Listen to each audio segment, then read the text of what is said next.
Oh, hello there, and welcome to the latest live edition of the Winner Circle from America's Best Racing, presented by Naira and Naira Bets, the official online betting partner of the Belmont Stakes and Saratoga Racecourse. I'm Bram Weinstein. That, of course, is the one and only Dan Torgman.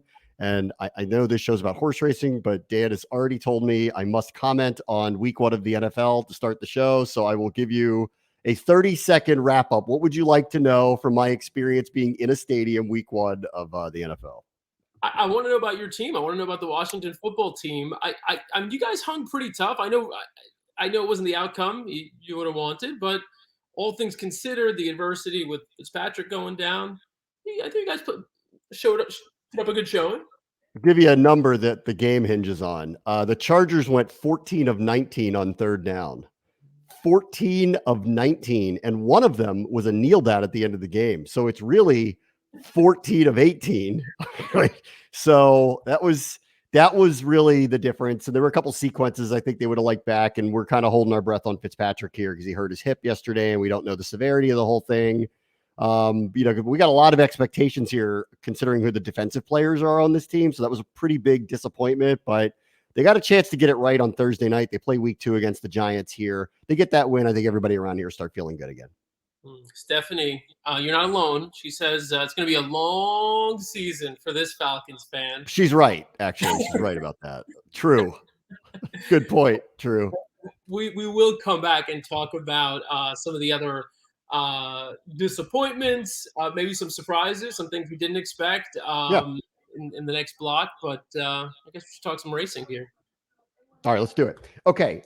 Kentucky Downs, as I kind of said to you last week, I'm scared of it. I'm scared of trying to predict it because I watch it and it looks like I'm watching some kind of magic trick on television. I guess I'm just not accustomed to races going this way or looking this way, which I guess should be a good thing and an oddity. And I like all of that. And there's a lot of money on the line. So it's like big time horses and big time races. But it's like some kind of optical illusion every time I watch their races, and it just completely throws me off. Yeah, I mean, so there's a couple of things, right? Because the track is not a traditional like flat oval, right? It's an undulating track, right? It's like they're basically running up and down hills, and because the cameras don't seem to be placed the same exact way that they're placed at other racetracks. Yeah. It becomes really tough to follow.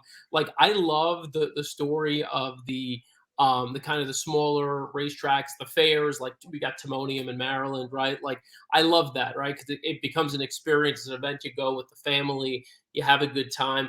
And then with Kentucky Downs in particular, you've got all this purse money. So it draws really big fields and really competitive fields. But it also becomes at some point, if you're having a day where you're trying to pick winners, if in your instance you have a horse running there, which we'll talk about here in the show, and you're not getting the results you want, it becomes all the more frustrating that it becomes difficult to follow what you're actually watching, race after race with the various camera angles and so forth. Yeah, it gives me a lot of things to blame. It's kind of like the NFL. There's always a lot. There's never one thing. There's always a lot of things that you can kind of blame, when the games are over. All right, let's get to a couple of the other ones, and I will show the one that my horse was part of. Well, my horse. That's a loose terminology, my horse. Okay, Calumet Turf Cup. Check this out. Here's the stretch run of that from over the weekend. Turning for home on the lead. Gear Jockey on the outside second, and they're into the stretch. These two are 1-2. There's still a quarter of a mile to run. Imprimis is sent along in behind them and is now up running in third. Fast Boat, Diamond Oops right there. Stubbins got Stormy trying to come through an opening in between horses. It is Gear Jockey. Gear Jockey, the one to catch, arriving at the 16th pole and in the clear from Bombard. Gear Jockey is gonna do it in the $1 million FanDuel Turf Sprint. My bad. Turf Sprint. All right. Would you make a Gear Jockey coming down the stretch? Sorry, got it out of order. My bad. I wasn't ready for the new season. It's my fault on that one. Turf Sprint. We said from the get-go that's what we were going to do first. I messed up. It's my bad. Gear Jockey wins. You talk now, Dan. Dude, you're like calling NFL games. We'll let it slide if you happen to miss a race or two at Kentucky Downs on Saturday, or you mess up the order here. It's all good. Gear Jockey is I think a pretty cool horse. I don't know if you remember, a couple of years ago, he was at the Breeders' Cup. He was in the juvenile turf, and he went off at odds of 67-1. Huh. Crazy race. He capped off a. Let me look up the price here real quick. The 50-cent trifecta paid $3,000. He finished third in that race. So this is a horse who's been knocking on the door. Obviously, that was a grade one at the Breeders' Cup. He's been all these grade threes since then. Comes close, comes up a little short, but he had the perfect trip here. Had the perfect trip. Was sitting just off the pace. Jose Lescano, who's a master on the turf, just perfectly situated off of the 3-horse Bombard, who hung in because again the pace wasn't all that hot for this distance. And Diamond Oops ran a really nice race as well. Was close up at 21-1, finished second. But yeah, Gear Jockey finally just breaking through with the greatest stakes race that you knew that he would eventually win. And it was a win in your in race for the Breeders' Cup turf sprint. So good for Gear Jockey finally getting it done at your favorite racetrack. That my favorite, my favorite. I think I would love being there. Like this. I want a caveat. I think I would love going there and being there. Like we have this event in Virginia called Gold Cup, which is horse races, but it's like steeplechase type races, long distance. Everyone's there in sundresses, getting drunk, really, with a bunch of tents and sponsors, and everyone's just hanging out all day. It's like this very famous day out in like the Virginia fields, and it looks like this undulating. And then the horses go on these long distance races, and they run away from the people, and then you don't see them again, and you almost forget that the race is happening. And then they come back around like a mile and a half, whatever it is, some long distance where they run off, and you visibly can't see them anymore. But this is different. I'm betting on them, and I want to have visual. I want visual proof the whole time if I'm going to actually put money on them, which is different. But this is what this reminds me of when I watch this, because it's like hard to kind of follow, and it's different. All right. Aforementioned Calumet Turf Cup. You want to show that one, Dan? We got that one now. Am I on point now? You're on point, but we should also set it up by saying we have a simultaneous reaction of the owner and trainer as the race is going on. This is a really cool video we saw on social media this past weekend. So yeah, let's take a look at how it ended with the reaction simultaneous. He's to emerge from trying to come back after steadily lead, but he's running out of time. Imperador's got it. Imperador from Marzo making the final bend.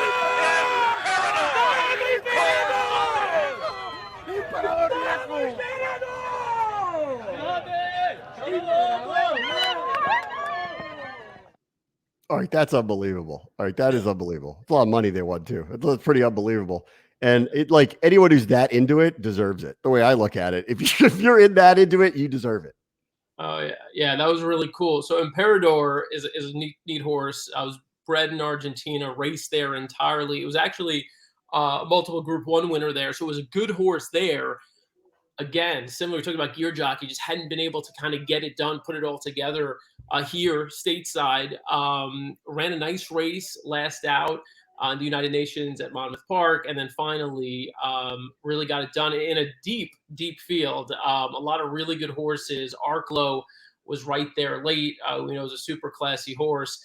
So yeah, this is the same team. It's Paulo Lobo, Joe Talamo, Bonchance Farm, and they had a horse named Ivar last year who went to the Breeders' Cup, and now this year they'll be going back with Imperador. That celebration is up there with the Australian swimming coach. Did you see that one? The Australian swimming coach, when his swimmer beat Katie Ledecky in a race or two, and he started gyrating around Tokyo and around the swimming hall. This is up there, though. I don't think you're going to beat that guy, but it's up there. Yeah, he was like so excited, like he kind of broke into this area where it was like a restricted area, and the lady there was like, "Oh, wait, go back." But yeah, he was holding like the plexiglass or whatever. It was like, you call it gyro rating. There was another word that started with air. He was air Hing it. I don't know if we're allowed to say that this early on a Monday morning, but yeah, he was totally having his way with it. But yeah, it is way up there. That was spectacular. Yeah. And it's funny if you spend like a lot of days, especially at like the Breeders' Cup, been lucky enough to be at a lot of those. If you're in and around the winner's circle when a race is going on, there are a lot of those celebrations, and so we don't often get to see them because if there are 10 to 12 horses in a race, it's impossible to have a camera on each individual person who has an interest in the race. But it is super interesting because you do obviously this is a win and earn race for the Breeders' Cup Turf. But you do see those reactions, and that's what makes it. I mean, that's why people Yeah. get into ownership. That's why people get into this game. So I'll show you. Well, I was ready to jump out of my skin with my horse, which I'll show you. Which I'll show you later. But real quickly, I want to bring this up because for some reason, like Joel Rosario just owns this joint, and had a huge weekend and just kills it there. And I don't know what it is about this track, but there's something here that clearly he's good at. He won 4 races over the weekend. And a couple of them were like 6-1, 7-1 shots. So it wasn't like he was on like constant favorites. What do you make of Joel Rosario down there, Kentucky Downs? I mean, it's nuts. I mean, for the short meet there, he won 17 races. He won 5 each on the first 2 days, 5 races a day on the first 2 days, and then he closed out the meet by winning by winning another 5 or 6. I mean, it's just insane. I mean, just insane that he was able to do that over a short period of time. And when you look at that track in particular, we've talked about how it plays. It's very, very similar to some European tracks, and how like in Ireland and in England, where they're running up and down hills, and even in France. And so we've seen over the years European jockeys have done well at Kentucky Downs. Joel Rosario is not European. Okay, Joel Rosario. There's nothing sort of like uh, totally intrinsic or tied to his experience in terms of coming up as a rider somewhere else that would put in him the ability to excel at this track. The only reason why he won this many races because he's on quality horses and because he's just a damn good jockey. Period. And we had this discussion a couple of weeks back. Who's the best rider in the country? People always overlook Joel Rosario because he can occasionally really flub a ride. But pound for pound, I mean, this guy is so money. This is over the course of a week or 2 weeks at Kentucky Downs. He's done this on the big stage over and over and over again. You look up his actual race records for like not only like obviously we know he's won the Derby, but look at like races like the Belmont Stakes or the Preakness. Look at how many times he's been in those races and look at how many times he's hit the board. Like I did this a couple of years ago. I was looking at when he finished in the top 3 and who he was riding. He doesn't always have the best horse. He always gets the most out of horses, as far as I'm concerned, on big days in big races. So for me, Joel Rosario is a top 3 rider in the country. I think this just reinforces it. It shows how nimble he is, how he could do it. You could do it at Belmont. He could go out to California for a weekend, win 10 races out there, and then he can come back down to Churchill Downs or Keeneland and win 3 or 4 stakes races there over a weekend as well. Yeah. All right. Bet your favorite tracks online with Naira Bets, available nationwide in 30 states. Naira Bets offers best-in-class HD live video and replays, online contests to compete with other Naira Bets players, exclusive promotions that give back more, and expert picks and analysis with an easy-to-use, free-to-download app. Betting horse racing online has never been easier and safer. Sign up for Naira Bets now to earn a $200 sign-up bonus with promo code ABR200. Welcome back to the Winner's Circle, presented by Naira and Naira Bets. I'm Bram Weinstein with Dan Torgman. All right, you want to do a quick NFL rundown, Dan? We'll do it. Let's do it. I want to know. I mean, I know you were in the booth for a large chunk of the day, but as you were looking around the league, as you were looking at scores, as you were watching, highlights, what to you stood out? First of all, let's start with biggest surprise in Week 1. Green Bay getting destroyed. Like that one is, to me, I don't know. I mean, Aaron Rodgers, like, I don't know what he wanted. And then he went to a yurt and he came back after a weekend on ayahuasca or something. And he's telling everybody, I might retire, I might not retire, I go to Jeopardy. I don't know. And then this pretty bad look for Week 1, to come out there and just be awful.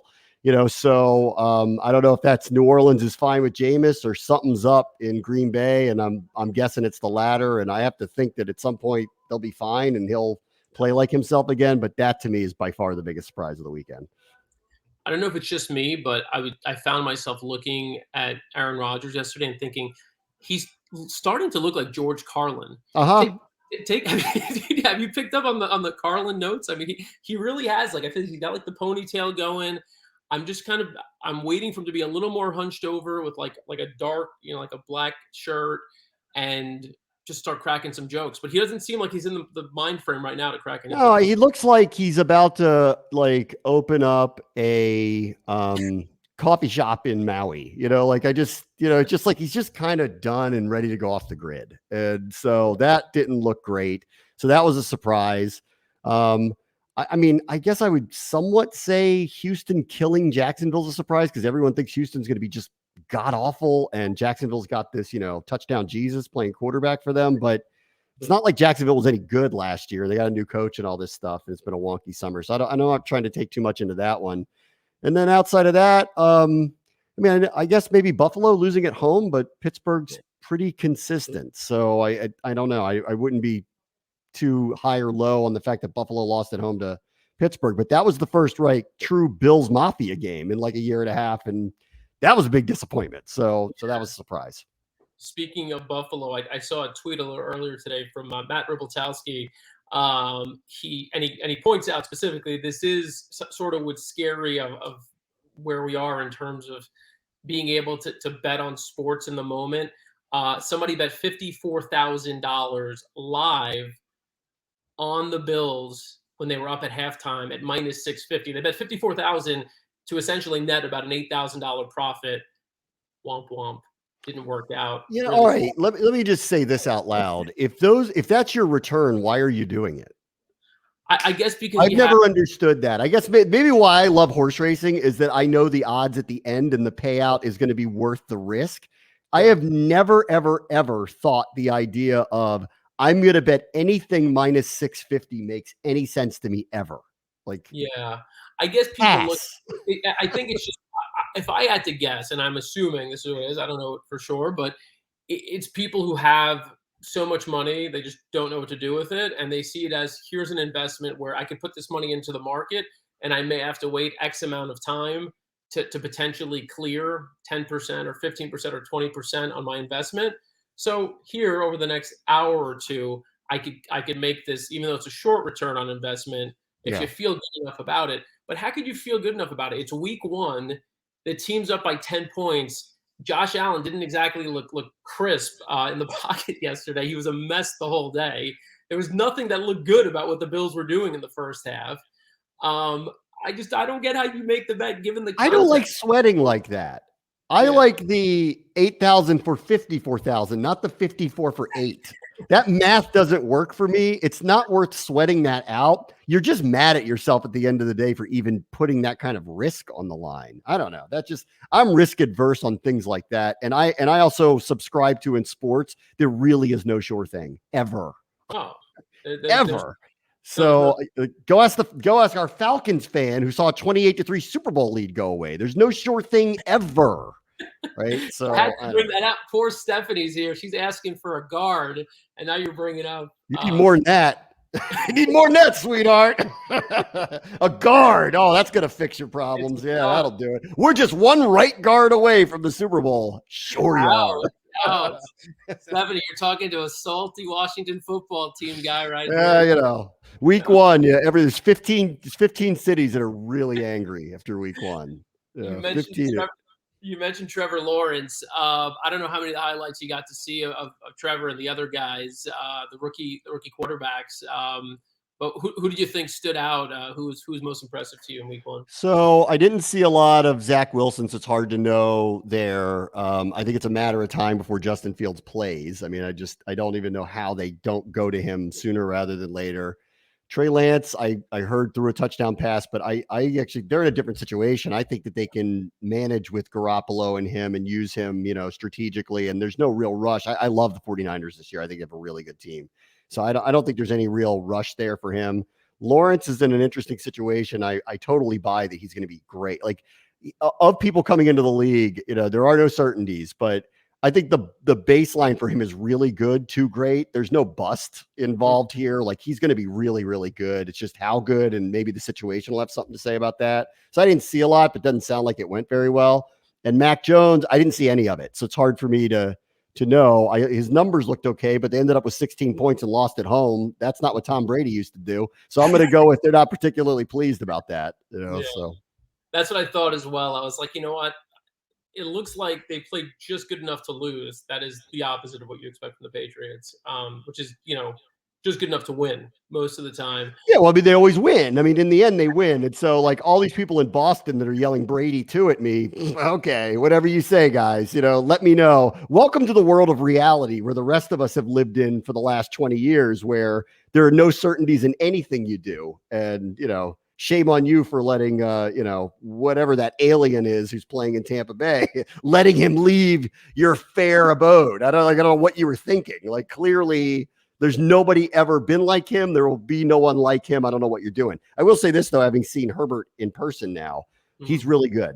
Really, really, really good. Like top level, really good. Reminds me a lot of Brady, like kind of unflappable. Isn't going to move that much. He's a little more athletic than Brady, but he's not going to beat you with his legs. And if you don't get pressure up the middle on him, he will kill you. Big arm, big accurate arm, very good receivers. They're in good hands with him. And I think, we're probably like, a year away from those Mahomes Herbert games in the AFC West are going to be something to watch.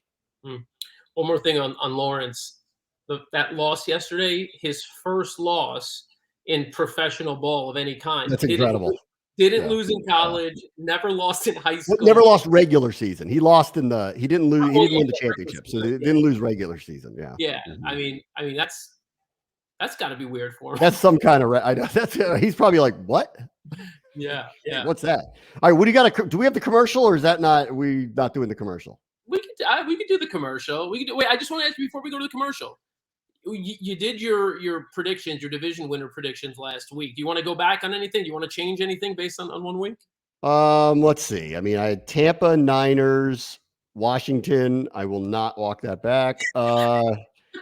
Look, Green Bay is concerning. I mean, that thing's just wide open if Green Bay is going to be, upside down. So, but I still think in the end, cream rise to the top. This guy came back. He's one of the best ever to do it. They have by far the best quarterback in the division, probably the best roster. So I think it'll turn it around. I wouldn't go too crazy, but if that one goes weird sideways, then that one's wide open. I still like Buffalo, even though they lost. I'm not concerned about them. I still like Cleveland, even though they lost. So I'm not really off on them. Tennessee, actually, that one is probably needs to be rethought. But like, again, there's no world beaters out there either. So aren't they all, let's see, Houston's 1-0, because they beat Jacksonville. So like, who knows? And then I don't know. You can't pick against the Chiefs. So short answer is not really. Not really. All right, we'll check back next week. Yeah. We'll see what you got next week. All right. You want to watch this? Yeah, watch this. No sport in the world brings the wins home like racing. It's one-of-a-kind, high-speed, high-stakes action, and Naira Bets takes you there. Place your bets and watch the races live from anywhere. With Naira Bets, make easy, secure deposits and promotions every day to earn reward points or cash. Download the Naira Bets app or visit NairaBets.com.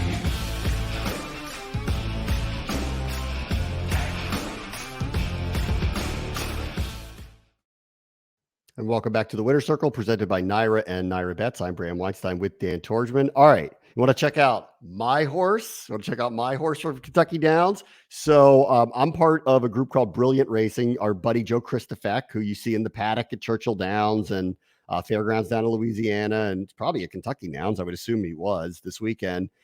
We were part of a group. His first initial syndicate, they're up to 4 now. If you want to join, the 4th one's open. But the first one produced a couple of horses that have won some races, including Yes, It's Ginger, which I showed you a couple of weeks ago. I showed you this from the Yale chicken fried steaks that Yes, It's Ginger won down at Lone Star for 75 grand. Then she backed it up with another win. So she earned a right to race at a biggie. One with Venetian Harbor in it. Okay. Yeah. So, I tempered expectations because she's in a sprint with Venetian Harbor, but this horse has gotten out to the front and run away and not been caught. And so we figured she earned her right to be in this race, and she went for it, and I want you to watch this because I need you to lament with me that I'm not particularly pleased with the outcome. All right. And you're the 4 horse here for those watching the live. Yeah, 4. Right? All right. They're off in the Keeneland Mint Lady Sprint. And a good beginning by Lagertha. Jakarta also fast out of the gate. These two to the front with Yes, It's Ginger away with some early speed to the inside. So After that, it's Dan. Superstition away running in fourth in between horses. Venetian Harbor is there on the outside into a good spot now. She's about 5 lengths off the lead as they come down the hill, and now she's rushing up outside. And with 5 furlongs to go, she's going to grab the lead right now. Venetian Harbor now to the front with a burst of speed to take the lead from Jakarta, running along in second. In Good Spirits is third on the outside. And then it's Jakarta fourth down toward the rail. Superstition running along in fifth. After that, it's Yes, It's Ginger. And Go Shoes is down on the inside. 7 lengths off the lead. Meanwhile, Venetian Harbor has lost the front. She's lost the lead to Lagertha, who's back on top after a 22.33 half opening quarter mile. They're coming to the top of the stretch, and Lagertha has kicked on here to lead by 2.5. Venetian Harbor back running in second and put to a drive. In Good Spirits is third. Go Shoes is there. Jakarta Superstition on the outside into the final furlong here, and it is Lagertha on top. Arriving at the 8th pole on the lead, coming up the inside. Here comes a rush up the rail from In Good Spirits. In Good Spirits on the inside, riding that rail to victory.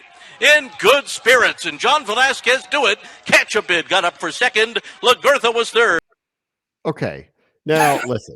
All right, this was as we like to say, a big step up in class. Okay, so, and she went off somewhere in the 12-1 range, something like that. So there was like some modest support, considering Venetian Harbor was in the race. Like there's modest support there, honestly. You beat Venetian Harbor.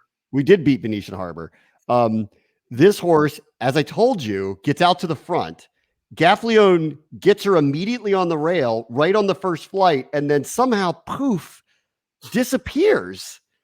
And then the track's all weird because you watch the stretch and some horse kind of came out of nowhere and found a rail that I didn't know existed.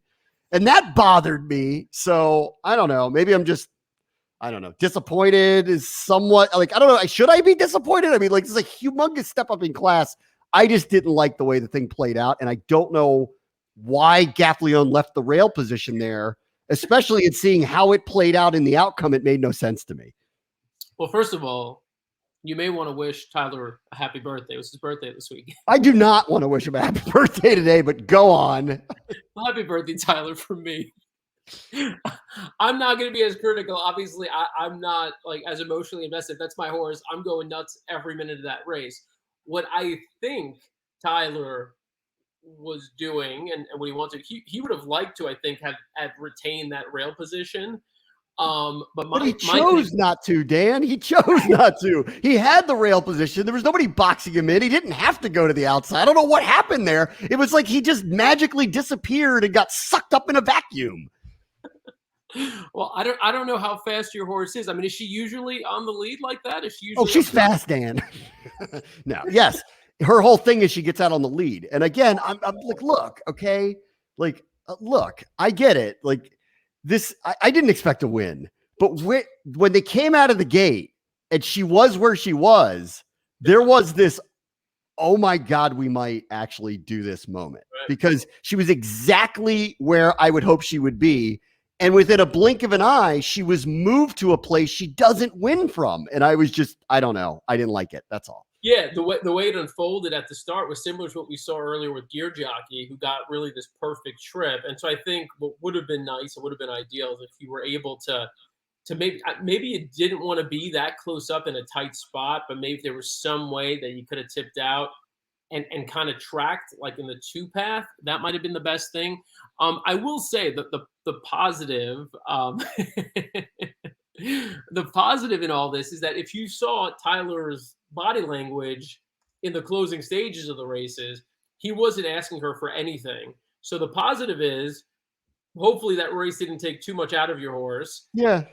And also she could have probably finished better than she did, but at that point it was probably pointless because she just wasn't going to win. So he or really finish in the top 3. So he was just like, you know what, let me stop here and not, you know, not put her in a position where I'm asking her for too much. So, yeah, look, it is frustrating. I mean, like I I think we talked about this before. I've owned in partnership before, and I don't think there was ever a race that I came out of that we lost that I didn't think, oh man, why didn't the jockey do this? Yeah. You always think that that's your horse, but he's riding what? He's riding 10 other races in the day, and I don't care about the 10 other races, Dan. Like, I don't care what he does in the 5th. I don't care. Actually, Stephanie brings up a good point here. He said PTSD from War of Will. I mean, but look, I think those sorts of things do come into play. Like, I mean, I think you factor in all risks involved when you're a rider. Probably you're like, I'm in this tight spot. Do I keep pushing it and risk something here, or do I know that the safe move right here is to take back, even if it costs me the race? I mean. I don't know. What is he, your cousin? Why are you defending him so much? I don't understand. I like Tyler. I don't know. This is personal? It's not personal. It's just business, Dan. I don't dislike the guy. Just wasn't particularly pleased about that positioning after the gate break. I was like, that was exactly where I wanted her to be. And he decided he didn't want her there anymore. And I don't like it. That's all. Doesn't mean she was going to win. And considering, what was it, 22 and change or whatever, like she wasn't going to win that race, like at that speed, but still, whatever. Are you privy to what the next step is for her? Where I don't know yet. Nah, I'm waiting to hear. I let my man Christopher tell me that stuff. I just sit here and I just complain for a living. That's all. I'm good at, Dan. I know my role. I'm good at complaining. That's what I'm good at. William really wants to see some sort of showdown with you and Tyler. I'm not gonna fight a jockey. Speaking of fighting, did you happen to catch any of the Mets Yankees last night? No, but I heard about it. I was all footballed out last night. There was no chance I was catching up with a baseball game. I didn't plan to watch it. I was so just like done with the Mets after Saturday night. They had every chance to win that game. So I'm not going to watch the game. But of course, by the 5th inning, I'm watching. It was epic. If you haven't seen the highlights, some really good trash talking back and forth. And then Lindor, who I've not been a fan of all year, he's obviously underachieved after getting a big contract. He really did he had his moment. So now he's officially a Met and he's part of the family. The thumbs down are totally forgotten. It's all thumbs up now. Brother Brett Gardner. Yeah. What are they trash talking about? Like, who's more disappointing? You're more disappointing. No, you're more disappointing. He apparently was, I think, giving Gleyber Torres, some crap for some whistling that was coming out of the Yankees dugout. And so he said in the post game that he wasn't accusing them of stealing signs, but he said at the very least they were whistling because they found some sort of tell, or with Taiwan Walker pitching on Saturday, that maybe he was tipping pitches, which I think is common. It's not really a big deal, but he said he took it personally. So I'm glad he took it personally, because usually Lindor is always smiling. I don't sense that fire from him. I feel like it's all just kind of manufactured out of this brand he's trying to create of this happy guy.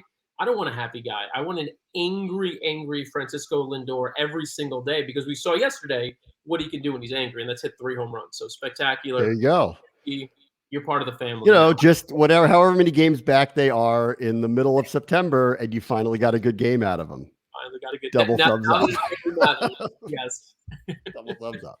All right. This feels like a very surly show. This is what happens for week 1 of the NFL season. You get a very surly show. Promise I'll be in a better mood next week.